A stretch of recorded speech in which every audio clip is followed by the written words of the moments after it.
everyone, I'm Rachel and I created this channel to create a conversation and raise awareness about reusable menstrual products and the fertility awareness method. Did you know that menstrual cups were invented in the 1930s, and since they collect your fluid, are not associated with any cases of toxic shock syndrome? Unlike tampons, which absorb all of your fluid and have toxic shock warnings written all over the boxes. In fact, I just read an article this morning where a lady lost one of her legs because of tampon use. And then there are other reusable menstrual products like pads and sea sponges that have been around since ancient times. The fertility awareness method was also created in the 1930s and then became a little more mainstream in 1995 after the publication of Taking Charge of Your Fertility. This method of tracking 2 to 3 fertility signs is a very reliable method of birth control. Unlike the rhythm method, which we learned in health class, is not a reliable method. This method tracks morning temperatures and cervical fluid to determine your fertile days and when you ovulate. Once you know this, you can easily plan accordingly to avoid pregnancy if you choose. If this is new information to you, you're not alone. I learned about the Diva Cup about 10 years ago. I don't remember how, I must have read it somewhere.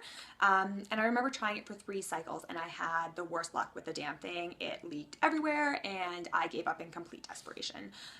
Fast forward 10 years later, I read a post in Facebook about cups and I was like, what the heck, I'm gonna give it a try again.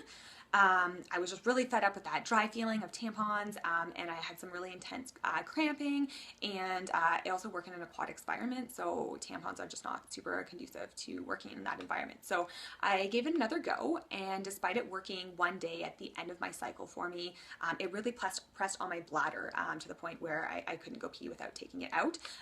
So it wasn't really worth it for me.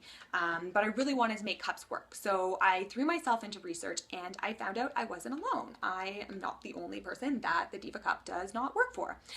But better yet, there are so many other options out there. I found my cervix height, which is the most important thing to determine when you are choosing a cup. And then I found some cup lengths that work for me, and it was the best decision ever. I was introduced to the fertility awareness method from my naturopath about a year ago. She recommended that I read Taking Charge of Your Fertility, and this was the second best decision I ever made. I finally understood my body, my cycle, and was shocked at the things no one had ever told me. Cervical fluid discharge is normal, and it changes throughout the month based on your cycle. Like, how did no one tell me this before? Once I learned that by simply tracking my basal temperature every morning, monitoring my cervical fluid, and if I chose, tracking my cervix position, I could easily determine when I was fertile and avoid pregnancy. In addition, once you have tracked a couple cycles, you can be confident that there are safe times during the month where protection isn't needed. It's really empowering to take charge of your cycles and fully understand what's happening to your body. As I had already started using the fertility awareness method by the time I tried cups for the second time, I had a much easier time using them.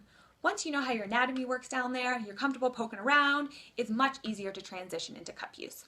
In combination with using cups, I have no surprises, no cramps, and I don't dread my period every month. In fact, today is my first day and heaviest day, and last year I probably would have been on the couch in pain all day, but today I'm excited to be making these videos for you. In Canada though, the only cup approved by Health Canada is the Diva Cup. The US has 8 cups, Italy has 6 cups, and all the other countries listed below have their own brands of cups too. In fact, there's close to 50 different brands of cups worldwide. Just like we don't all come in one shape and size, neither do cups. And to ensure that the cup's gonna work for you, you need to make sure that you get the right cup for your body.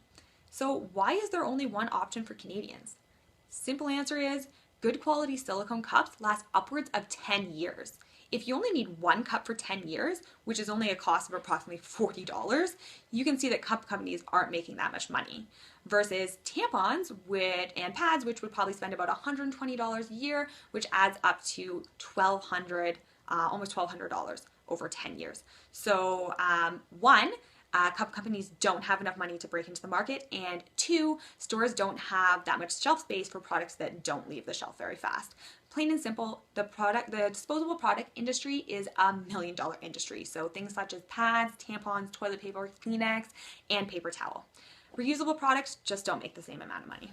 And that's why I'm here and I created this channel, to get the word out there. We need to open up this taboo topic, start talking about our cycles, our health, and really take charge of our bodies. I'll be making a short video every 2 weeks, which will cover tips, tricks, commonly asked questions, things you always wanted to know, and of course reviews of my favorite reusable menstrual products.